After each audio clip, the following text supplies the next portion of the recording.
Hey everybody, welcome to Love and Reload, the voice of the relocation industry. I am your host, Ben Cross, and I am blessed and honored today to bring you a new voice from Amsterdam, which is cool. I love when we go to Europe and other continents and we explore different perspectives, different voices, and learn about different types of businesses and cultures. Before we do that, let's go ahead and talk about our book club book of the month for the month of July. Our book club book of the month for the month of July is Fear is My Homeboy by Judy Holler. If you want to holler at Judy, hello@judyholler.com is her email address, and you can go there and write her and buy a copy of the book, or you can go on Amazon. It's also on Audible. So we're going to be listening to, reading this book, listening to this book, and discussing it at the end of the month. Judy is also going to come on Love and Reload and talk about it. She's also a wonderful inspirational speaker. So very excited to conquer our fears and be better professionals. So without further ado, we got a few folks watching us on Facebook right now. We got a few people coming in on LinkedIn. So we'll just give them a moment to do that. And let's bring out our guest, Audrey Mezas. Audrey, how are you? Hi, Ben. Very well. Thank you for having me all the way from Amsterdam. I'm so delighted that you're coming to me. It's so late over there. What time is it over there? It's right now. It's a little bit over, 6 minutes past 8 o'clock in the evening. So it's still a little bit light, but it's getting darker. Wonderful, wonderful. Thank you for making time here. Audrey Mezas is the founder and owner of Expat in Amsterdam. Expat in Amsterdam. Audrey, you're going to have to tell us a little bit about what is Expat in Amsterdam. Well, Expat in Amsterdam is a niche relocation company. And what does it mean? It means that we help expats from all over the world make a soft landing. And we do that by offering about 62 specialities, ranging from housing to immigration to medical help, tax help. We do lifestyle management for athletes, for people from the music and the business industry, and companies. So it's literally, pick from your wish list, pick from the menu, and we tailor make our help per client. Okay, I gotta ask, lifestyle management? I want some lifestyle management. What does lifestyle management mean? Yeah, right? It's everything. It's like, I'm not kidding you. I could put food in your fridge if that's what you need. You could move into the house and it could be turnkey ready. To me, turnkey ready means that you literally turn the key and you sit down on the couch, grab the remote, or start working. It means lifestyle management from anywhere from a half a day to, we have clients that we've been working with for about 3 years or more years. The company is almost 8 years old. And it means that, whatever you need, whether it's in the family or whether it's in the company, we manage your life. Wow. I love it. And we got a bunch of people checking in right now on LinkedIn, some people on Facebook as well. Go ahead and leave your name. You shout out your company. Go ahead, hit that applause button for Audrey. Let's give her a round of applause to kind of start us off today. Maybe hit that little heart symbol down there. I love that. And let's go ahead and check in and see who we got watching us right now. Looks like Francine Dresty is watching. I love Francine. Hi, Ben and Janet, checking in from St. Louis. Hey, Francine. Simon Johns, hi from the UK. Yeah, the Europeans are going to love this time slot. They're going to love it. I'm catching so many people off guard right now, Audrey, but for you, I'm doing it. We're coming at 2 o'clock. Yep. Tim Quirk, hello from Western New York. Hey, Tim. There we go. Molly Feldman, hello from Jacksonville. Heck, Florida, yes. Good to see you. Yeah, you've got some history in Florida, don't you, Audrey? I do. I'm a high school graduate from, for those people who know it, it's a very small place, but love it. Tarpon Springs High School. Shout out to the Spongers. And for those friends, people living in Florida, what is a Dutch person get? How did I get there? I love it. The Spongers. I didn't know that was the mascot. I know the Sponge Docs, but I didn't really know what the Spongers. It's the Spongers. And only if you come from around that area of Florida, you will know what I'm talking about. Diving for the Epiphany Cross, it was a whole different story for me to find out how much history this little town has. And, the original diving for sponges on the bottom, and even walking with those old, I'm not sure what kind of material it is, but the round helmets. Really, Right. they would walk the bottom of the waterways to dive up sponges. Yes. Wow. What is Amazing. diving for the Epiphany Cross? Okay, now I'm going to be, you hit me in a spot. So the Greek Orthodox Church, the priest, he throws the cross into the, I can't remember which lake it's called. I think it's Tarpon Lake. And all the men, young men, they dive for the cross. Now, somebody has to help me Google, because I think that once you dive for the cross, I see, oh, look, Francine saying Tarpon Springs is beautiful. It is. I love it. It brings you good wishes and well wishes. But I've seen young men fight for that cross. And it's not like there's a lot of light underneath in that pond. So we would, in awe. I had just arrived there many years ago, and I was in awe how that whole place would flock to the lake to watch this. Wow. Yeah. It's a huge Greek community there. Amazing Greek food. Absolutely.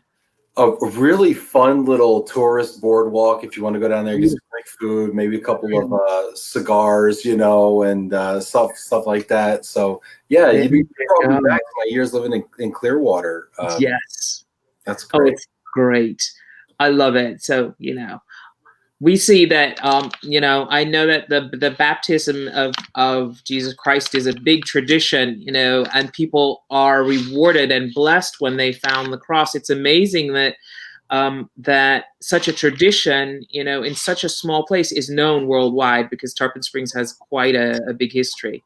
Janet actually wrote me a little comment. Epiphany Cross diving is boys only in Tarpon Springs. Nicholas Greek Orthodox Church Cathedral dived into the water for a chance to find it. The highlight of the annual Epiphany event, celebrating the baptism of Jesus Christ. Tradition says the one who emerges grasping the cross were rewarded with a year of blessings. Wow. Even Janet. Look at Janet. That's why you're super producer, Janet. Perfect. Awesome. And then we have some people who are already want to sign up for lifestyle management. So I'd love to. Come on down. Come on down. Come on up, actually. Maybe do some virtual lifestyle management for us, I think we could all use some lifestyle management. Fiona from Paris. Hello, Fiona. Nice. Laura, hey, you're early today. Greetings to you both. Yeah, call, Laura. See if you're paying attention. Oh my God! Look, we have someone from Rotterdam, Viva. Yes, Viva van Bakel, a friend of the show. Hello from Rotterdam. Hey, Viva. Great. Christy Saluga, hi from Pittsburgh. Francine Drusty, yep. Christian Hufelu. He said goedendag. Very good, which is good afternoon, good hello. Oh, wow. I love this. Yeah, so we're having some fun today. This is great. I love everybody checking in. Make sure to hit that like button if you haven't already. Go ahead and show some love. So you told me a little bit about the company Expat in Amsterdam. It sounds fantastic. I found out something also about you, Audrey, and that is that you recently were a part of it's hashtag share the mic and hashtag share the mic NL Netherlands. Tell us, what is that experience? What is that, and what is that experience like? Well, as a woman of a mixed race, my parents were born in Suriname, which is kind of the coast of South America. It's called Dutch Guyana. I consider myself, we say 50 shades of brown. There are so many people with a lot of different backgrounds. And I was lucky enough to be invited by my dear friend Irene Avogadri, who's actually the one that has set up Share the Mic Now NL as a shout out to the women in the United States who started Share the Mic Now in the United States, together with many actresses and people who are in the public eye. The idea behind Share the Mic is that women of color inform and educate women of white race, a Caucasian race, on the background of what it is like to be a woman of color, what you come across, what your children come across, what's the history. And there's been a lot of talk about watching movies and reading books, but I believe, and that's what we did, in talking to each other. So we took over each other's Instagram. for a whole day. And literally, I shared the mic with Anouk Maas, who's a well-known Dutch actress in the Netherlands, an amazing person. We had never met before, which made it very, we were paired up by Irene. She decided who would match with whom. And we literally had our first talk, I think, for almost 3 hours. It was someone I'd never met. It was on the phone. I know we had to prepare, jumped into the whole event together. And the next thing I knew, the next day, I took over her Instagram post. Mind you, she didn't know, the women would not know what would happen. We did an IGTV and Instagram TV interview together, a live interview where people were able to ask us questions. And I talked about things that I've experienced or things that I was taught, because my family is, has so many different nationalities. And I told her the things that I grew up with, the things I've come across, and even sometimes the people that have kind of, it starts off with, where are you from? And then you say Amsterdam, they're like, I don't have blonde hair, blue eyes. It's, no, where are you really from? And then you say, it's Amsterdam, and I know it's coming. And then say, well, where are your parents from? I go, and so those are the things that start. And obviously, I cannot compare myself to Black women, women of African or African American descent, because it sadly, grows. And obviously, in the United States, there is Black Lives Matter, and all over the world, we are paying attention to it. But it was the most interesting thing. We had children ask questions. We had parents ask questions. How do we talk to our kids about different races? I have a friend of mine. She has 2 children, and one child is dark skinned and the other is light skinned. There's a lot of things to talk about in that family. The child with the dark skin asked, am I less than my brother? So these are things that are very, very touching. These are things we need to teach our children about. And so share the mic now. And now, Julia Roberts started with the US Share the Mic Now hashtag. You can find it on Instagram. You can find it everywhere on the internet. And we just decided to, be hand in hand with them and extend it across the pond to the Netherlands. So it was very humbling to be allowed it. I know that the interview that Anouk and I did, had, I think, nearly 10,000 people just viewing just in the first, few days. So and we're a small country, so that for us, that's a lot. Yeah, no, that's fantastic. That's awesome. I love the idea of people who have platforms, right? Being able to partner with people who have stories and come together and use that platform to do something maybe a little bit more than what they were doing before, just alone. So educate, yes. Fabulous. I love that story. So tell me a little bit more about yourself, because this is so fascinating. I mean, you're such an interesting person. We were talking, before the show, and I'm finding this conversation fascinating. So tell me, how did you get into global mobility? And you've lived in so many countries and you've experienced so many things. I mean, and you've been such a robust expat, I mean, how give me some ideas. Tell me how did you end up here? Sure. Well, I'll tell you that I was born in Amsterdam, the Netherlands. And for many people who don't know, Amsterdam is the capital of the Netherlands. The Netherlands is sometimes called Holland also. We don't use it a lot. Holland, it's still kind of stuck there in the olden days. People get it very confused. So Amsterdam is a city and the Netherlands is the country.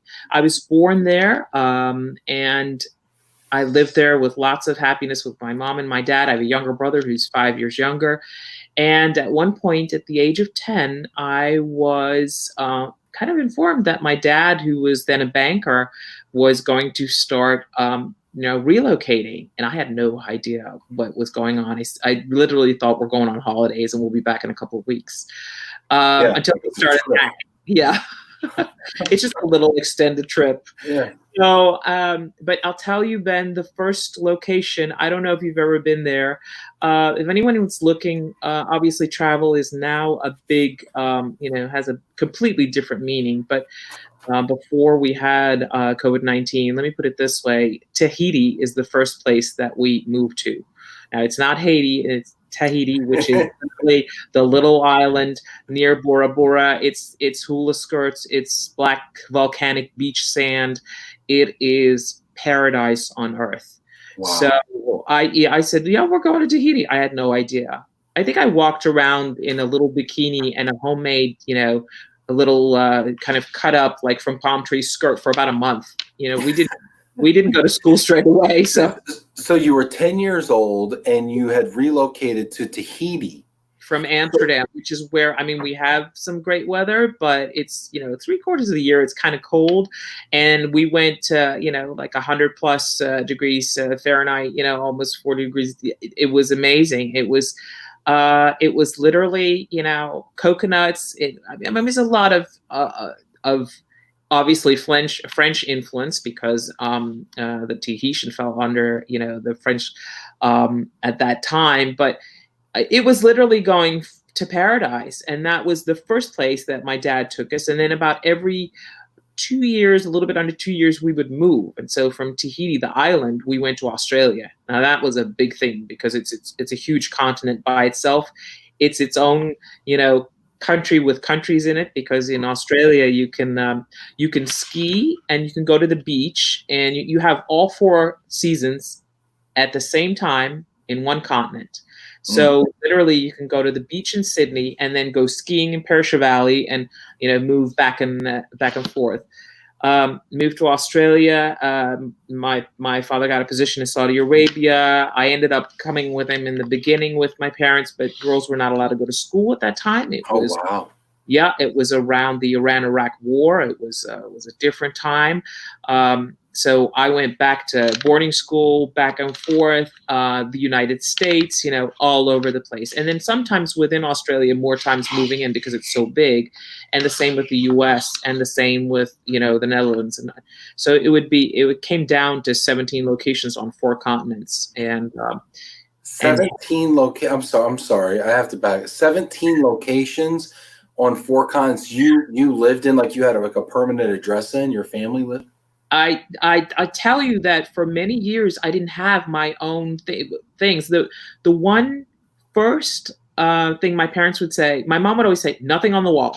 So you could, that's an expat thing. I don't know if you know, you don't put pictures, you don't put, here in Holland, it's like we have these strips that you can hang your photographs or whatever, but we don't put punch little holes in, or, that's when the apartments are rented. It's so all this stuff right here, is probably driving you crazy. You're like, what is walls? The first thing I looked at, it was like, oh, there's a lot. And so I'll tell you that when I went to high school, when I ended up in high school in Florida, the yearbook was for me amazing because I literally plastered my bedroom completely full. It was in the newspaper with Vogue covers, complete, like ceiling, everything. Right. It was what I was not allowed to do. It was, when you move into a new country and you rent a house that's not your own, you do not, either there's certain places that there's storage, you don't come in, there are things that you don't touch. So there was no pictures, nothing hanging. So many times my room would look like a hotel room. Yeah. Mm-hmm. Wow. And so 17 locations in 4 continents. Unreal. Which was your favorite? I'll tell you, there are 2 favorites. And they were both Australia and the United States. We started off in Sydney. For those of you in Australia, Sydney, Manly, Cremorne Point, Mossman, these are all gorgeous places that it's just, there's so much space. The Netherlands is a small country. And so when we went to this vast area and literally, you had such beautiful weather, and it was amazing to go into town. There was just so much to see. And also Australia is also a place at that time with lots of interesting, also a lot of Greek people at that time too. So that I would recognize, but all kinds of nationalities. So I loved it. It was like a big melting pot of different nationalities. And I loved that. And I was, getting older. So going to school, and then later going to boarding school. The United States I loved because for a Dutch person such as myself, Nederlands, as we call each other, it is, it's like what is it called? I think when my daughter was younger, was it called High School Musical? It's like, Yeah. that was a film or a series. Mhm. Anybody that thinks of the U.S., the old things, we think of football players and cheerleaders. And so when I saw those, cheerleader outfits, and I saw the shoes, and I saw the football players, and I saw we would go to games, and I think we even the first few weeks when we went, we would go to what's the movie in the car again? A drive-in movie. Drive-in.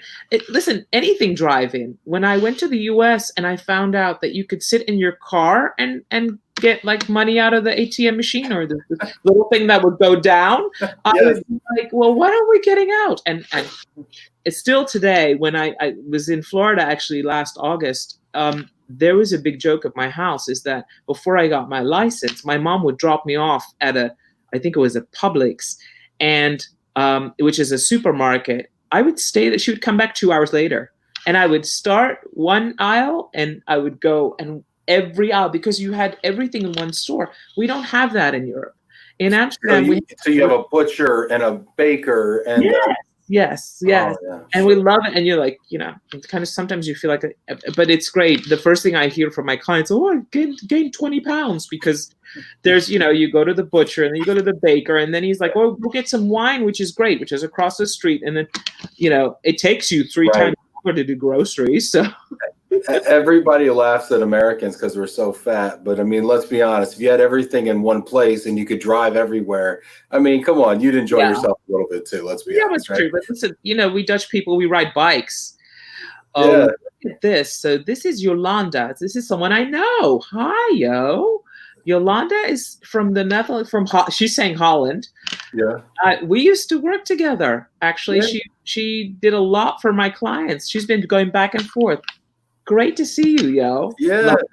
Isn't that funny? Look at this. So let's see here. We got Jamie Massler. Hi, Ben and Audrey. Cheers from sunny Mississippi. Ah, nice. Yeah. We've got Hosea Botley. Hello from Seattle. Great. Oh, Flying Fish Market. Isn't that Seattle? That is. That's right. Pike's Place. Where they I used to be a flight attendant, and stewardess. That was the first place I went in Seattle. Really, that's great. I was there for ERC last 2 years ago. Christian Hooferlu agrees. No nails. What does that mean? He's saying no nails in the wall. No nails. Oh, okay. I forgot. Yeah. Let's see, Francine Dressy, Audrey. I love hearing about all the places that you have had the opportunity to live in. Aww. She asks, was it difficult to make friends and build common ground in all of the places that you lived? Recommendations on how to do that when relocating? So thank you, Francine. That's a very interesting question, because when I was young, when kids are young, obviously teenage years, it became a little bit more difficult.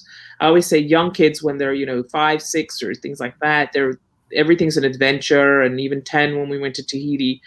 When I was older and I started and I came in Australia and things like that, then it starts becoming sensitive, because the teenage years are the years when you want to belong and be a group. When I got older, it was kind of a little bit easier again, because I was used to it. But I always say to clients, and it's one of the first questions we talk about, and I think you want to talk about that later, about the difference between expat life and what's behind that.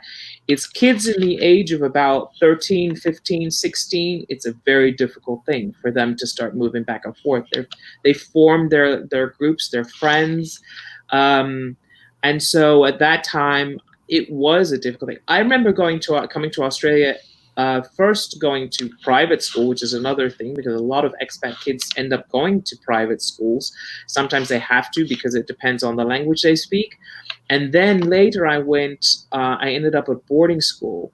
Now, I came from Australia, but obviously was originally Dutch. So when I went, it was an athletic school. I had just had a very long flight, and now boarding school, think of it kind of like athletes.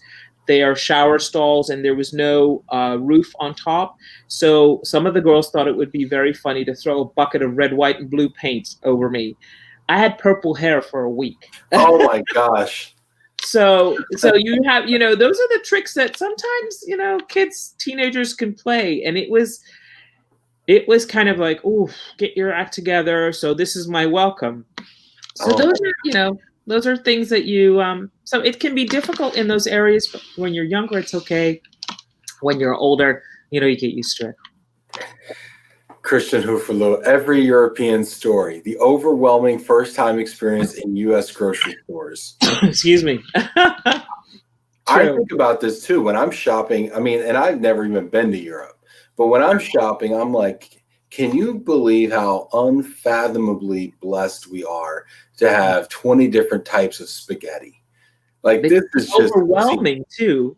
It's crazy, That's it. So what is the grocery experience? Let's flip it, right? Let's flip it, right? So let's assume that I'm, here I am, I'm an American, and I get this amazing opportunity in Amsterdam, and I get the privilege of being assigned to Expat in Amsterdam to help acculturate me and get me settled and get some lifestyle management. And what is going to be my biggest culture shock, do you think, that you need to prepare me for? Well, the interesting thing is if we manage your life, you're not going to have a shock. Besides, where do all my pictures go? I know. Storage. That's another good. The shock is that we have great, we have lots of historic homes, apartments, and things like that. They can go anywhere from the 1600s, 1700s, 1800s. And what does that mean? It means that the storage space that you're used to in the US, big container. I love the Container Store, but in Holland, don't expect big closets and big cabinets and things like that. A lot of people, almost 90% of my clients, they say, do I bring my furniture? And I say, no. Besides the fact that it's so much, it's a lot of money to go ahead and bring everything here. There's nowhere to put it. Mm-hmm. We have closet space, but the thing is that a lot of times that when you move into a new apartment, if it's nice weather here, we're not inside the house. So most of your life spends outside the house. But one of the biggest shocks that people have said is, okay, where do I put this? And a lot of people think that they are going to ride their cars, but when they see people ride their bike, they immediately, do not lease a car, leave a car. We have great public transportation. Even now, it's, with COVID, it's arranged perfectly. We have, you can walk everywhere in the city center.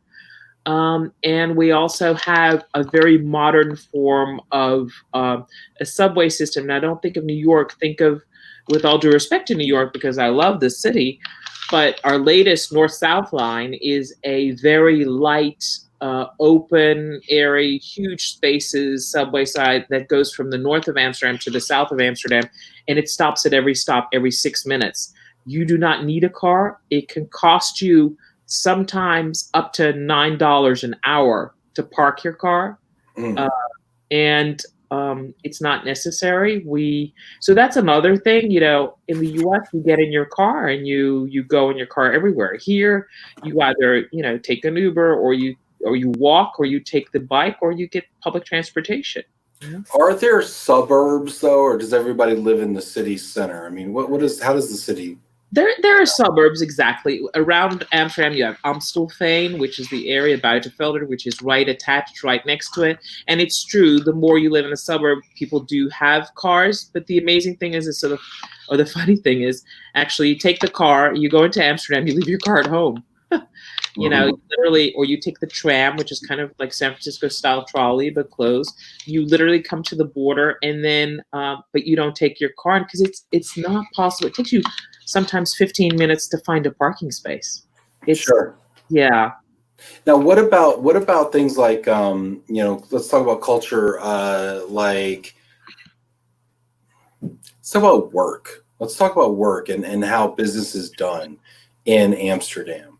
Mm-hmm. There was a business coach who specialized in Amsterdam and helping people understand, the culture of business. Mm-hmm. And he brought up some excellent points. I think his name was Paul, maybe. But anyway, I used to love his little videos. But is it different doing business in Amsterdam? I think the difference is that a lot of times when you're talking about, say, conference calls and things like that, it's very much structured. So it's this person talks to that person. There's an introduction done, whether it be a call virtually, because we're doing a lot of that now, and I do some advising for some companies, so we do that virtually. And I think it's the same as in the US. You know, it's the person who speaks, everybody else is on mute, so let's do that. I don't know if that's still the same thing, or everyone in the US keeps their sound on, but it's definitely a structure. So this person's going to talk, it's going to do a presentation, then that person will talk, and that person will talk. It's not, the interesting thing is the Netherlands and Amsterdam, we have so many nationalities that there's no such thing actually almost anymore as a Dutch way of doing business.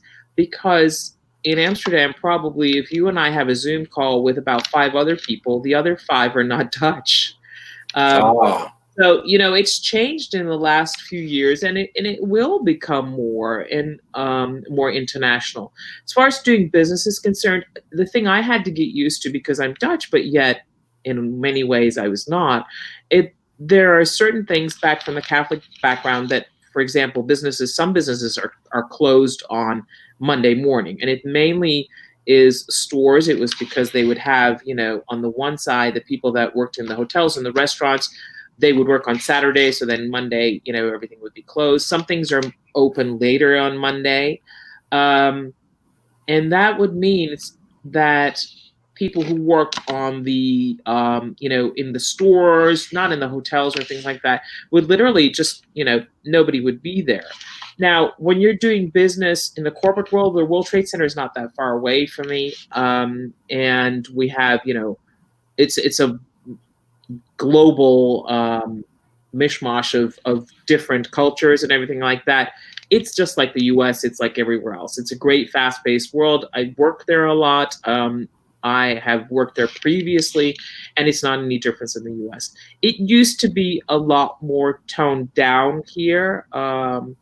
It's very much, and we don't talk a lot in the beginning about our families or things like that. In the US, it's a lot more open, which I had to get used to because I consider myself a half an American. I'm very open, very easily. It's not always in the Netherlands that way. It's just sometimes you're considered a little bit loud if you, end up like, boom, here I am. Let me, so I have a picture of my family. So here in the U.S., it's like, I have pictures of your. Hold on, there they are again. They haunt me. I try to leave, and they're still with me. Is it like that? Oh, I mean, are there still the family photos? No. There are family photos, but they're not facing me. They're facing the other way around. They're facing you. So if you're on your desk and you may have one. I remember I did that actually at my job. And the funny thing is people are like, "Oh, that's cute." I was like, "Oh, that's right. I forgot." It's a typical American. I mean, some people have it once or two, or maybe people in management. But it's for your viewing. It's like face towards you. It's not like this is my life. It's It's not like my background on a TV show. It's not like, hey, here's my kids at JCPenney. Yeah, exactly. Well, that's funny. It's a good point. Well, that's funny because I used to never have family photos in my office, right? I was very much like work is work, family's family, never the two shall meet. I was very formal, I think, in my 20s. As a young manager, I thought that showing your personal side and your family side was kind of a weakness, or some people would use it as a crutch, right? That's what I thought. That was my ignorance. And actually, I remember getting a job as as a senior level manager at a company, and they said, you really ought to bring some pictures of your family in. It would really personalize you to the staff more. Interesting. And I was like, well, that's none of their business. But when I started bringing pictures in of my family and exposing that side of myself, I did find that people responded to me differently. It is a typical difference between the United States and the Netherlands, at least, that we take a little bit more time, and it's a good point. There's a little bit more time taken to get to know someone, and it's some Dutch people think it's overwhelming to be in your private life, because it is considered, that's your private life, like you said, and that's your business. And that's exactly one of the points, and I know you want to talk about that a little bit later. about the things that, you know, expats have to get used to. It's difficult. Yeah, let's go ahead and check in with a couple of these comments, and then let's talk about expat fears, right? Mhm. So let's go through here. Laura's been waiting patiently. Appreciate you. What a rich life. Do you connect with Amsterdam the most because you were born there, or is it another reason? Curious, how many languages do you speak? Thank you, Laura. So, do I connect with Amsterdam the most? It's interesting. It took me a while. I am born here, but I had to adjust. I mean, the company name is Expat in Amsterdam, and it's not being modest because it's actually me. I still consider myself an expat in my own city, in my own country. I connect with it now, but I've been here for quite a while. It took me a long time because mainly why? Because there are so many nationalities here. So it's for a reason that's quite interesting. It's because we have a melting pot of everyone in this city and in this country, and I love that. How many languages do I speak? Dutch, which is Nederlands. Dat sounds like this. Het is Nederlands en de meeste mensen die nu luisteren, die kunnen mij goed verstaan. Then we have English. I hope I'm doing okay. Phenomenal. Un petit peu français, si vous, comment allez-vous? Si vous parlez avec moi, je comprends tout ce que vous dites. Ein bisschen Deutsch, kann ich nicht so gut, immer geradeaus, ist auch gut. And non parle ben italiano, che cosa vai? So, I don't know. I got it 5. I don't know. Not that. The last two are not always, depends on what day it is. Yeah, it depends on the day. Yeah, it depends on how much, maybe how many glasses of wine we might have had, right? It's you know, after this. You mentioned the Dutch, you know, melting pot, or Amsterdam as a melting pot, maybe more specifically. Would you? So I'm from the New York area. Would you compare it to New York? Would you say even more so? Yeah. What would you compare it to? I would compare New York. I compare it to New York, which is why I love New York. And it touched my heart, obviously, with the whole U.S. what's been happening. But in many more ways, I compare it to New York because we have a lot of people in a small area. So we're together. We have a lot of nationalities. We have, just like we do in New York, we have certain areas, you know. In New York, you know, you have Chinatown, you have, you know, whether it's upstate, downstate, where you go to Long Island for the weekend, you could think, you know, here that you go a little bit further, Amstelveen or other places, or so it does remind me of that. And I love what I love in New York. And I, you know, in my flight attendant days, I don't know, I'm a little bit older than you are, so I don't know if it still exists. I probably not. But do you remember Ollie's Noodles?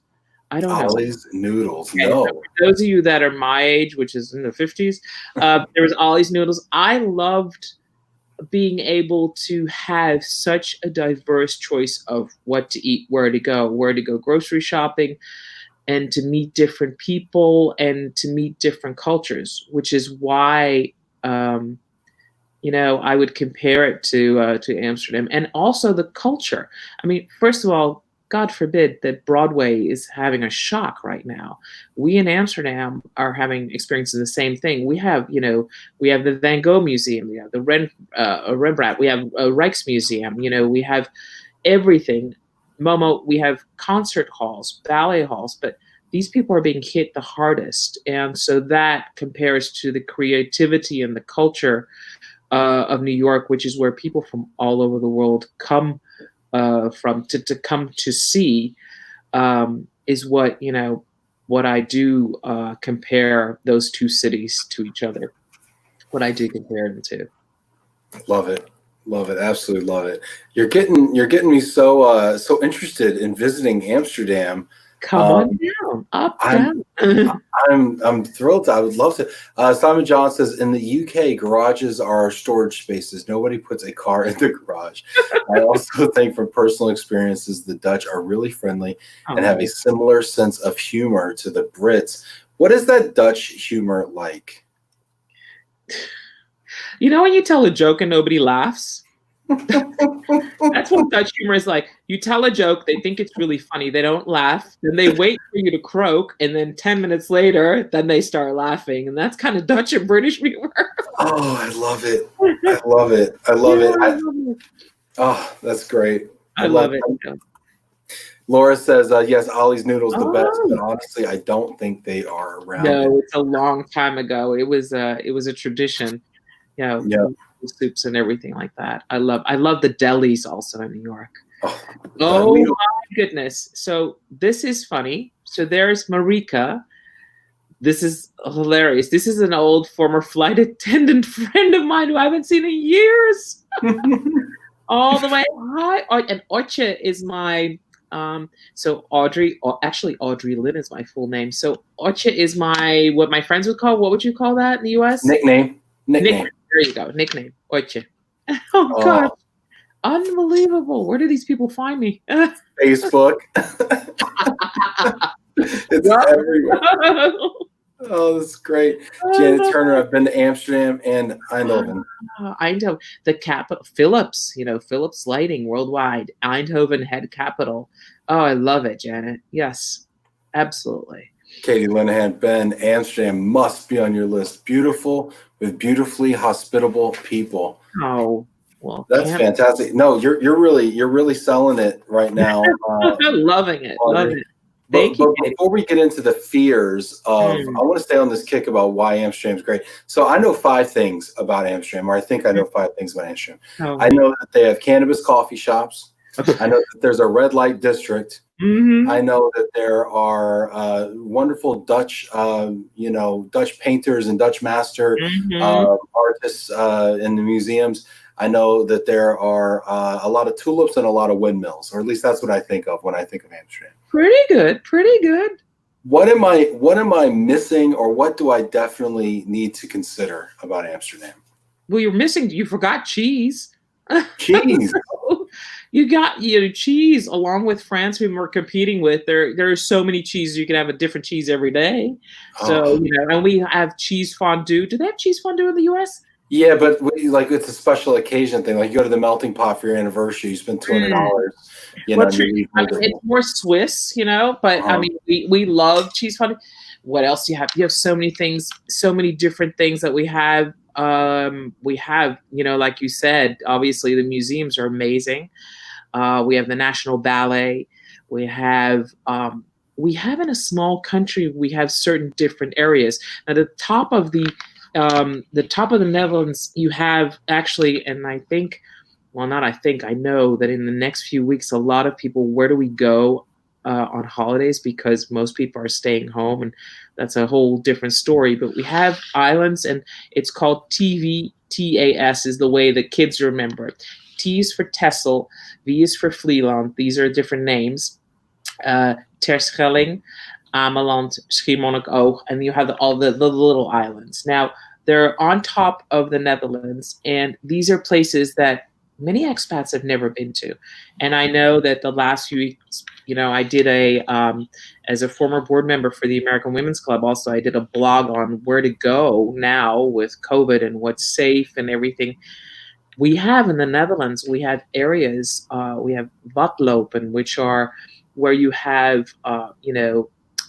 okay, I'm forgetting the English word. When the water goes up high, it is... The tide is rising?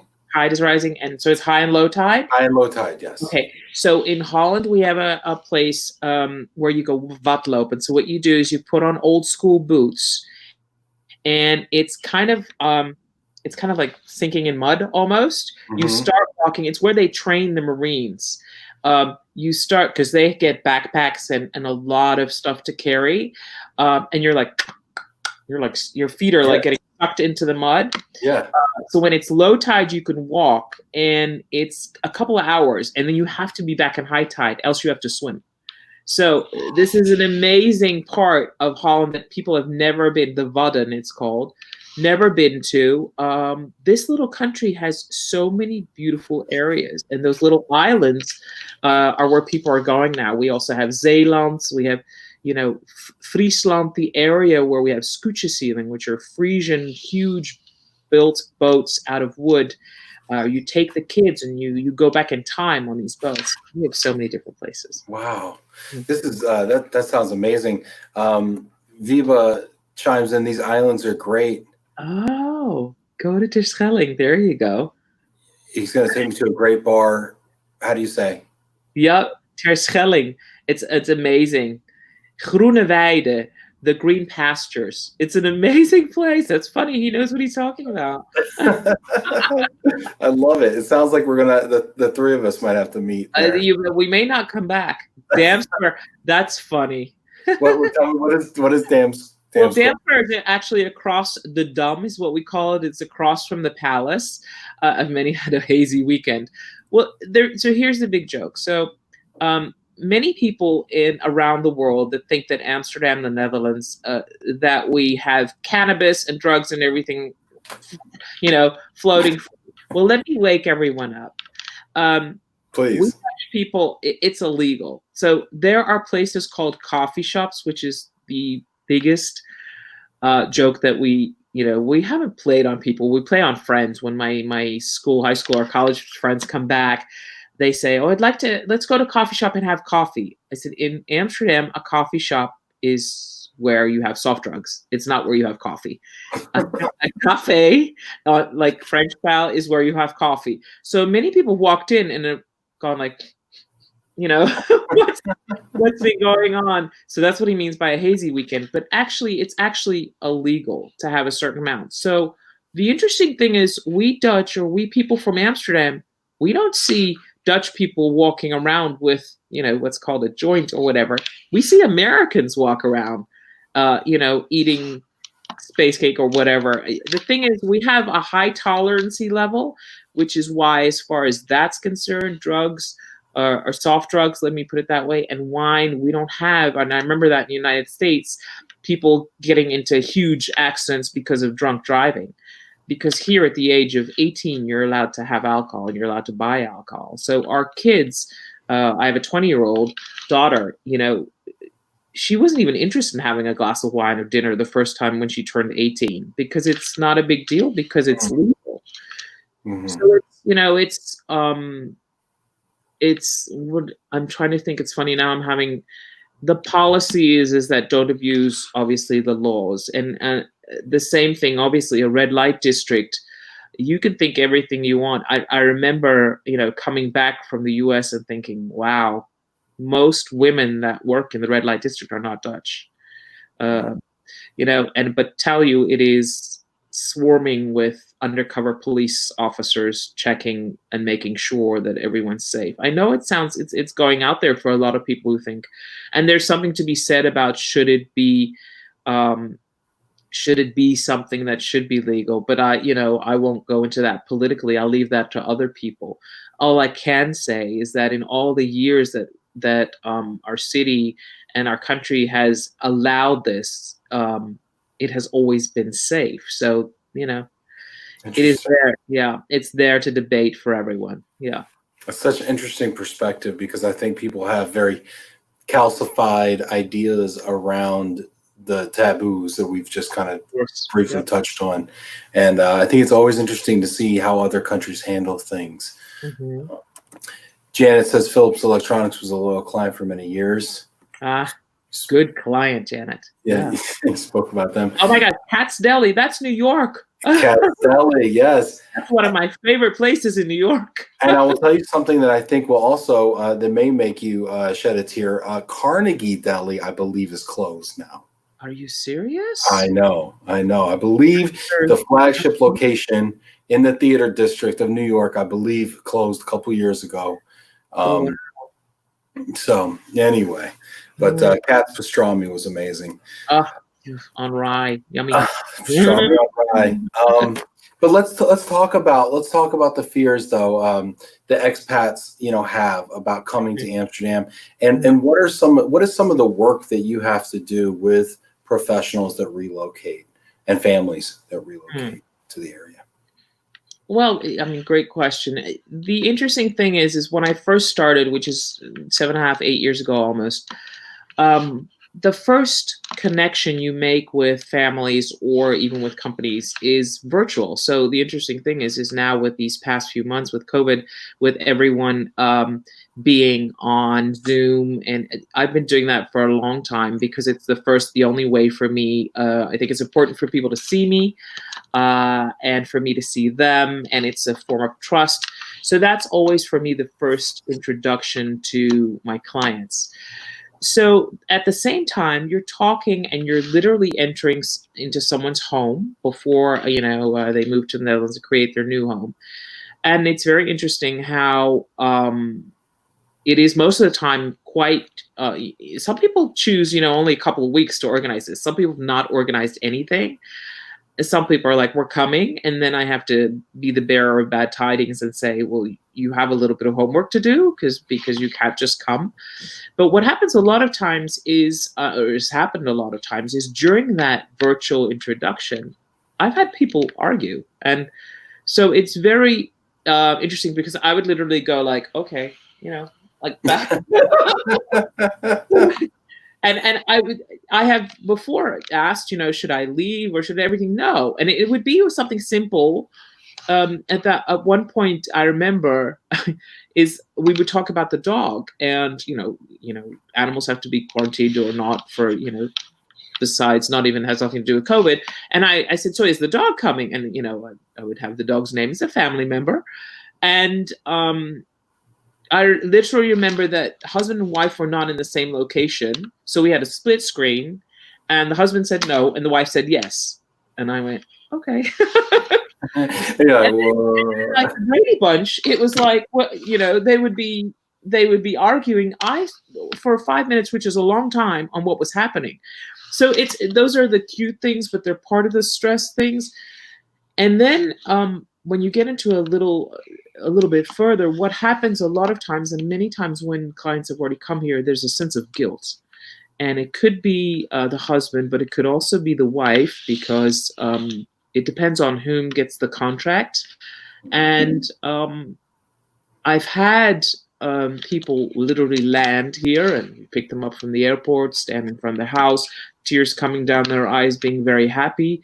But then at one point when I remember when the family, the kids and mom were in the house, there were tears running down, and it's happened before, the father's face saying, I don't know if I did the right thing. And I'm getting emotional thinking about it because I have stayed in touch with every person I've worked for. Wow.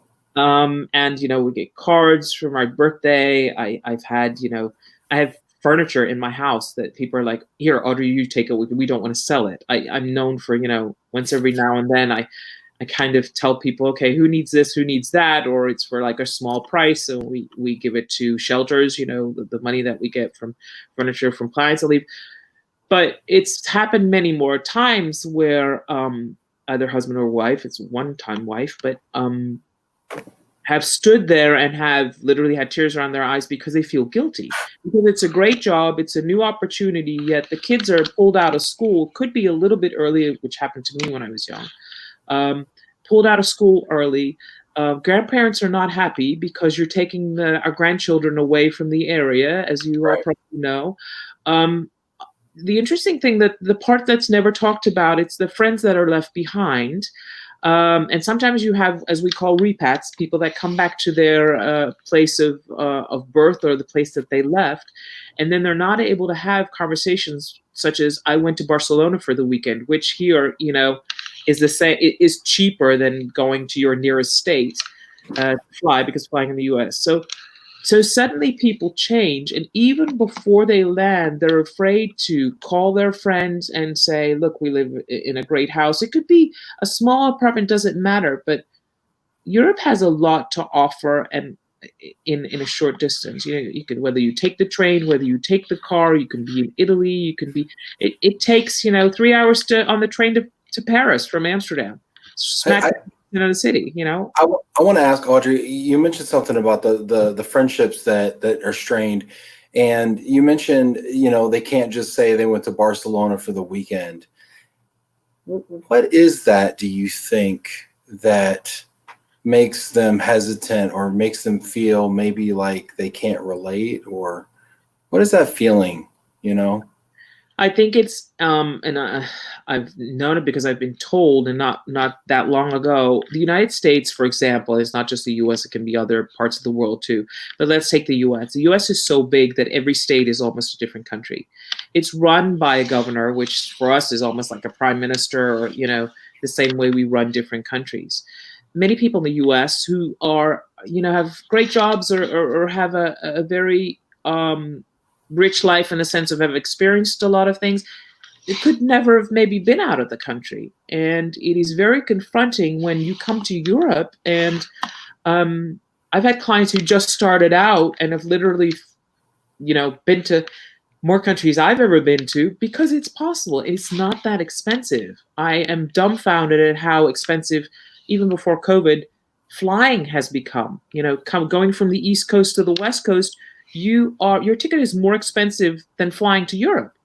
Yeah. So the thing is it's we are spoiled in a good sense in Europe, and many Europeans don't know it, even though I think that a lot of them are now finding out that they're spoiled, because we have a lot of chances to go here. But it's the same thing here. As these past few weeks, I've been talking to friends because people are obviously scared to go on holidays, but yet most people are taking the chance. If I tell you that I have friends that have gone, or are going this week to Italy, to Spain, to Portugal, which I don't know if that's still going on, but in the areas that are safe, then and that's considered normal.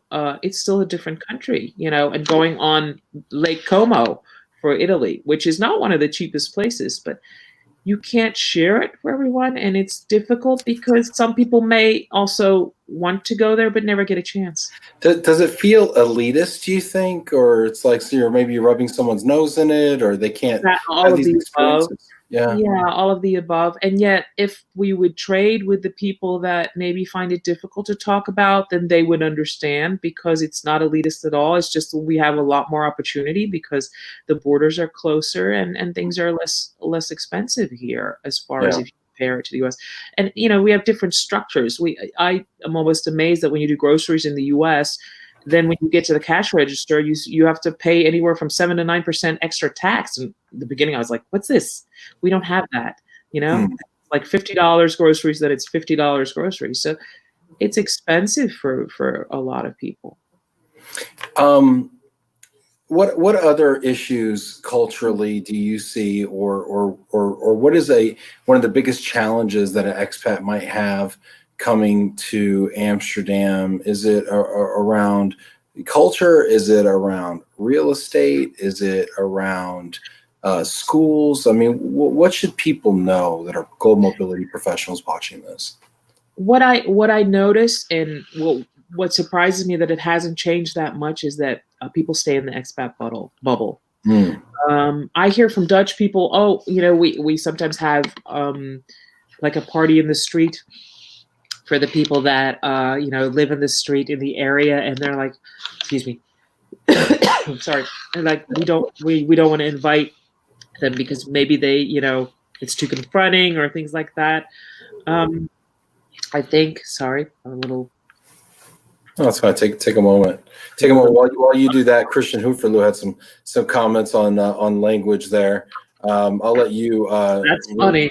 Ein bisschen Deutsch, a little bit of German. He's checking to see if I can speak correctly. Yeah, he's critiquing your Italian as well. Così male. Christian's testing me. He probably speaks a lot more languages than I do. Krachten. He's done German, Italian, and Dutch. I'm waiting for French now. There you go. Maybe by the end we'll see it. No, but you were asking me what I notice a lot of times, and I try, and what's not I try, I think it's a policy that literally I tell everyone in the beginning, is mingle with the locals. We do something as well we introduce our clients to even entrepreneurs or owners of the specialty stores like the butcher and things like that. We literally do introductions, and we tell people, hey, this is your neighborhood. We call it welcome to the neighborhood too. And it's for them to break the cycle. You're in a country where it's something new. So get to know, your fellow countrymen, the Dutch. Yet it's difficult because we all speak English. And so the number one thing I hear is we never end up learning Dutch, or, I mean, some people do, because everyone speaks English here. Yet you don't have to learn the language, but you kind of get into the culture. So I try to break people free from staying in the bubble. So you're saying English is widely spoken. So if I went over there as an English only speaker, Yeah. I would not have many difficulties, you're saying? None at all. It's funny because it actually, you could even be a little bit Dutch. I don't know. There's some European in there. I don't know what's in there. I don't know. I think they're blue eyes. Are they? Yes, a little bit. Yeah. And so what happens is, if Dutch people have an amazing sense of knowing who's Dutch and who's not Dutch, and that doesn't mean blue eyes, blonde hair. It could be me. It could be to everybody. They will start talking English to you if they're almost positive that you're not Dutch, and then that's it, because you'll never end up speaking Dutch or any other language for that matter. Very, very cool. This has been a wonderful conversation, a lot of fun. Audrey, I thank you so much for sharing your story and your perspective with us, and your energy. You have a wonderful energy. I wanted to ask you before we adjourn today, is there a final thought you want to leave people with when considering Amsterdam or anything that we've talked about today?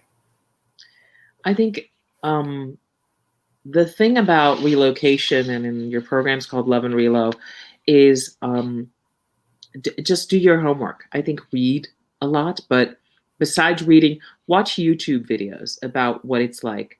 But watch the videos not from the people that are maybe from the US or from Italy or from somewhere else. Watch a video from a local who will tell you what it's like in their country, or ask your friends who have been, as we've seen, what it's like there, and get firsthand information, and then make your decision. Because I know that the borders right now worldwide, with COVID, with everything going on, they're a little bit more flexible. And I know that there are a lot of people taking a camper van and just driving off and taking their family and thinking, we're going to do something different because life is changing.